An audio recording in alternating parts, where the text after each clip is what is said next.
আসসালামু আলাইকুম। সংবাদে আপনাদের সবাইকে স্বাগত জানাচ্ছি। আমি ফিরোজ তোহা। শুরুতেই সংবাদ শিরোনাম। পুরোদমে মধ্যপ্রাচ্যে যুদ্ধ চলছে, আর এই মুহূর্তে আমাদের হাতে এসেছে ইসরায়েল ফিলিস্তিন যুদ্ধের ভয়ানক কিছু গুরুত্বপূর্ণ তাজা আপডেট সংবাদ। প্রথমেই জানাবো পশ্চিম তীরে দখলদার বাহিনীর নতুন তাণ্ডব। ইসরায়েলি বাহিনী অধিকৃত পশ্চিম তীরের তুলকারেম এবং নূর শামস শিবিরে ফিলিস্তিনিদের বাড়ি ভাঙা শুরু করেছে। দখলদাররা মোট ৯০টি বাড়ি ভেঙে ফেলেছে। এর মধ্যে আজই ভাঙা হয়েছে ১৫টি। দ্য টাইমস অব ইসরায়েলের বরাতে আল জাজিরা প্রতিবেদনটি জানিয়েছে। এরপর জানাবো ফের ইসরায়েলের হামলায় লণ্ডভণ্ড ইয়েমেনের সানা বিমানবন্দর, নিহত ৩। গত ২৪ ঘন্টারও কম সময়ের ব্যবধানে ইয়েমেনে দ্বিতীয় দফায় হামলা চালিয়েছে ইসরায়েল। এবারের হামলায় লণ্ডভণ্ড হয়ে গেছে ইয়েমেনের সানা বিমানবন্দর। হুতি বিদ্রোহী গোষ্ঠী জানিয়েছে এই হামলায় ৩ জন নিহত হয়েছে, আহত হয়েছে অন্তত ৩৮ জন। সম্প্রতি ইসরায়েলের বেন গুরিয়ন আন্তর্জাতিক বিমানবন্দরে হামলার পর প্রতিশোধ হিসেবে ইসরায়েল এই হামলা চালিয়েছে। এদিকে ভারত যে কোনো সময় নিয়ন্ত্রণ রেখায় হামলা চালাতে পারে বললেন খাজা আসিফ। ভারত যে কোনো সময় নিয়ন্ত্রণ রেখা এলওসি বরাবর হামলা চালাতে পারে বলে সতর্ক করে দিয়েছেন পাকিস্তানের প্রতিরক্ষামন্ত্রী খাজা আসিফ। তিনি বলেছেন, ভারত নিয়ন্ত্রিত কাশ্মীরের পহেলগাঁয়ে বন্দুকধারীদের হামলার পর পারমাণবিক শক্তিধর দুই দেশের মধ্যে কূটনৈতিক ও নিরাপত্তা উত্তেজনা বেড়েই চলেছে। এবারে জানাবো ভারতের গুজরাটে ভারী বৃষ্টিতে ১৪ জনের মৃত্যু।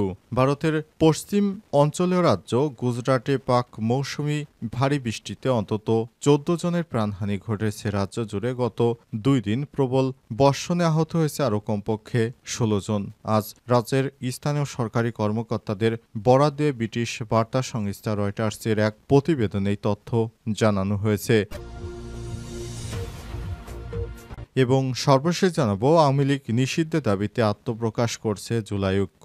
জুলাই গণহত্যার বিচার আওয়ামী লীগ নিষিদ্ধ করুন, শহীদ ও আহতদের পূর্ণাঙ্গ তালিকা প্রকাশ এবং তাদের ক্ষতিপূরণ ও পুনর্বাসনের দাবি বাস্তবায়নে বিভিন্ন মতাদর্শের সামাজিক ও রাজনৈতিক সংগঠনের ঐক্যবদ্ধ প্ল্যাটফর্ম ঘোষণা হয়েছে। আজ ঐক্যবদ্ধ জাতীয় জোটটির নাম দেওয়া হয়েছে জুলাই ঐক্য।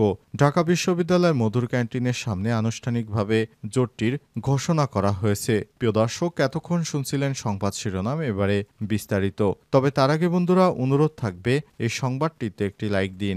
এই চ্যানেলে আপনি নতুন হয়ে থাকলে আমাদের সংবাদটি দেখতে দেখতে চ্যানেলটি সাবস্ক্রাইব করে রাখুন। কমেন্ট করে বন্ধুরা আপনার মূল্যবান মতামত জানিয়ে দিন আপনি বিশ্বের কোন দেশ থেকে বা বাংলাদেশের কোন স্থান থেকে আমাদের সংবাদটি দেখছেন এবং শুনছেন। আর বন্ধুরা, গাজা যুদ্ধে আপনি যদি নিরীহ ফিলিস্তিনিদের ভালোবেসে থাকেন কমেন্টে ইয়েস লিখে বিশ্ববাসীকে জানিয়ে দিন। এবারে বিস্তারিত। পশ্চিম তীরে দখলদার বাহিনীর নতুন তাণ্ডব। ইসরায়েলি বাহিনী অধিকৃত পশ্চিম তীরের তুলকারেম এবং নূর শামস শিবিরে ফিলিস্তিনিদের বাড়ি ভাঙা শুরু করেছে। দখলদাররা মোট ৯০টি বাড়ি ভেঙে ফেলেছে। এর মধ্যে আজ ভাঙা হয়েছে ১৫টি বাড়ি। দ্য টাইমস অব ইসরায়েলের বরাতে আল জাজিরার প্রতিবেদনে তথ্য জানানো হয়েছে। ইসরায়েলের প্রতিরক্ষা মন্ত্রণালয়ের টেরিটরিকে সরকারি কার্যক্রমের সমন্বয়কের বরাদ দিয়ে প্রতিবেদনে বলা হয়েছে, ফিলিস্তিনি বাসিন্দাদের তারা তাদের জিনিসপত্র গুছিয়ে নেওয়ার জন্য মাত্র ৫ ঘন্টা সময় দেওয়া হয়েছে। সময় শেষ হওয়ার সঙ্গে সঙ্গেই সেখানে ধ্বংসযজ্ঞ চালানো হয়েছে। এ সময় কেউ বাড়ির ভেতরে থাকলেও ইসরায়েলি বুলডোজার থামবে না। ইতিমধ্যেই ওই এলাকায় ভবন ভাঙার ভারী সরঞ্জাম মোতায়েন করা হয়েছে অতিরিক্ত ইসরায়েলি সেনা। চলতি বছরের প্রথম দিকে পশ্চিম তীরে ব্যাপক অভিযান শুরু করে ইসরায়েলি সেনারা তারা নির্বিচারে গুলি করে মানুষ হত্যা, ঘরবাড়ি ধ্বংস এবং অবকাঠামো ধ্বংস করে, যা ফিলিস্তিনিদের জীবনকে দুর্বিষহ করে তুলেছে। জাতিসংঘের মানবাধিকার কার্যালয়ের প্রতিবেদন অনুযায়ী ইসরায়েলি বাহিনী ফিলিস্তিনিদের পানি এবং পয়ঃনিষ্কাশন অবকাঠামোতে মারাত্মক ক্ষতি করছে, যার ফলে স্থানীয় বাসিন্দাদের জীবন এবং স্বাস্থ্যের জন্য গুরুতর বিপদের সৃষ্টি হয়েছে। এছাড়াও জিজ্ঞাসাবাদের নামে যাকে তাকে যখন তখন নিয়ে যাচ্ছে ইসরায়েলি বাহিনী। তাদের অনেকেরই খোঁজ মিলছে না। ইসরায়েলের দাবি, কোনো সন্ত্রাসী কর্মকাণ্ড বা সন্ত্রাসবাদ পরিচালনায় যদি কারো কোনো সংশ্লিষ্টতা থাকে তবে তাদের গ্রেপ্তার করা হচ্ছে, কিন্তু বাস্তবতা ভিন্ন। দখলদার বাহিনী পশ্চিম তীর থেকে সাংবাদিক, মানবাধিকার কর্মী ও স্বেচ্ছাসেবকদেরও ব্যাপক হারে গ্রেপ্তার করছে। ফের ইসরায়েলের হামলায় লণ্ডভণ্ড ইয়েমেনের সানা বিমানবন্দর, নিহত ৩। গত ২৪ ঘণ্টায় আরও কম সময়ের ব্যবধানে ইয়েমেনের সানা বিমানবন্দরে এবং ইয়েমেনে দ্বিতীয় দফায় হামলা চালালো ইসরায়েল। এবারের হামলায় লণ্ডভণ্ড হয়ে গেছে ইয়েমেনের সানা বিমানবন্দর। হুথি বিদ্রোহী গোষ্ঠী জানিয়েছে এই হামলায় ৩ জন নিহত হয়েছে, আহত হয়েছে অন্তত ৩৮ জন। সম্প্রতি ইসরায়েলের বেন গুরিয়ন বিমানবন্দরে হুথিদের আঘাত হানার প্রতিবাদেই হামলা চালানো হয়েছে বলে জানিয়েছে তেল আবিব খবর এএফপি। হামলার পর সানা শহরের আকাশে ঘন কালো ধোঁয়া উঠতে দেখা যায় এবং বিস্ফোরণের শব্দে পুরো এলাকা কেঁপে ওঠে।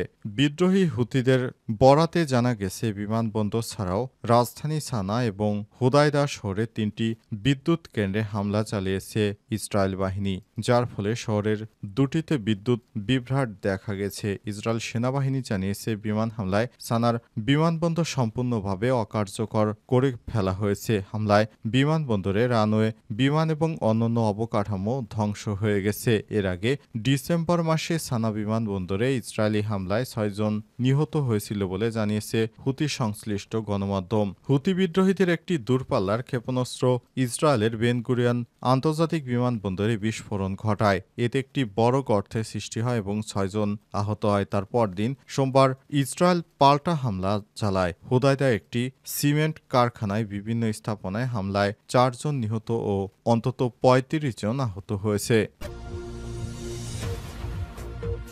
ভারত যে কোনো সময় নিয়ন্ত্রণ রেখায় হামলা চালাতে পারে বললেন খাজা আসিফ। ভারত যে কোনো সময় নিয়ন্ত্রণ রেখা এলওসি বরাবর হামলা চালাতে পারে বলে সতর্ক করে দিয়েছেন পাকিস্তানের প্রতিরক্ষামন্ত্রী খাজা আসিফ। তিনি বলেছেন, ভারত নিয়ন্ত্রিত কাশ্মীরের পহেলগাঁয়ে বন্দুকধারীদের হামলার পর পারমাণবিক শক্তিধর দুই দেশের মধ্যে কূটনৈতিক ও নিরাপত্তা উত্তেজনা বেড়েই চলেছে।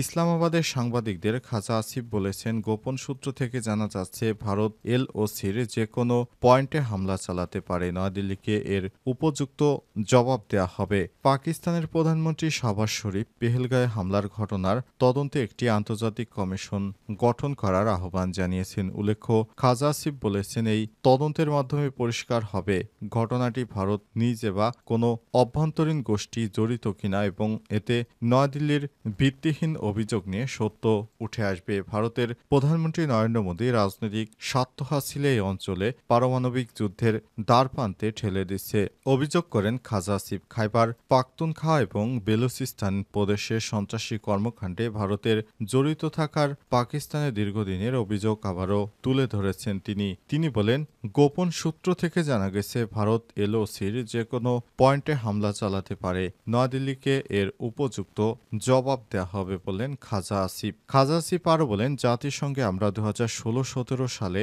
সন্ত্রাসী কর্মকাণ্ডে ভারতের অর্থ যোগানের প্রমাণ দিয়েছিলাম, এমনকি ভিডিও ফুটেজ সরবরাহ করেছিলাম। তিনি বলেন, খাইবার পাখতুনখোয়া এবং বেলুচিস্তানে সাম্প্রতিক সন্ত্রাসের ঢেউ আফগানিস্তান থেকে পরিচালিত গোষ্ঠীগুলোর সঙ্গে যুক্ত, যাদের ভারত সমর্থন করে বলে অভিযোগ করা হয়েছে।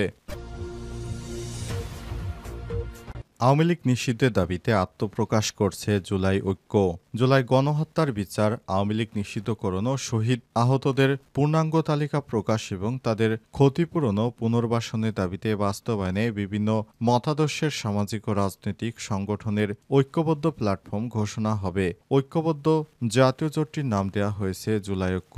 আজ ঢাকা বিশ্ববিদ্যালয় মধুর ক্যান্টিনের সামনে আনুষ্ঠানিকভাবে সম্মিলিত জোটটির আনুষ্ঠানিক ঘোষণা করা হয়েছে বলে সংশ্লিষ্ট সূত্র থেকে জানা গেছে। ইতিমধ্যেই ইনকিলাব মঞ্চ, July revolutionary journalist alliance, July revolutionary alliance, Raktim July private university student alliance of Bangladesh সহ বেশ কিছু সামাজিক ও রাজনৈতিক সংগঠন তাদের ফেসবুক পেজে বিষয়টি জানিয়েছে। জানা গেছে, বিভিন্ন মতাদর্শের সামাজিক ও রাজনৈতিক গঠনমূলক নিয়ে জুলাই ঐক্য নামে যে ঐক্যবদ্ধ জাতীয় জোট আসছে, তাদের লক্ষ্য হবে গণহত্যার পূর্ণাঙ্গ আন্তর্জাতিক মানসম্পন্ন তদন্ত করা এবং শেখ হাসিনা সহ যারা সংশ্লিষ্ট হত্যাকাণ্ডের সঙ্গে জড়িত রয়েছে তাদের বিচার নিশ্চিত করা।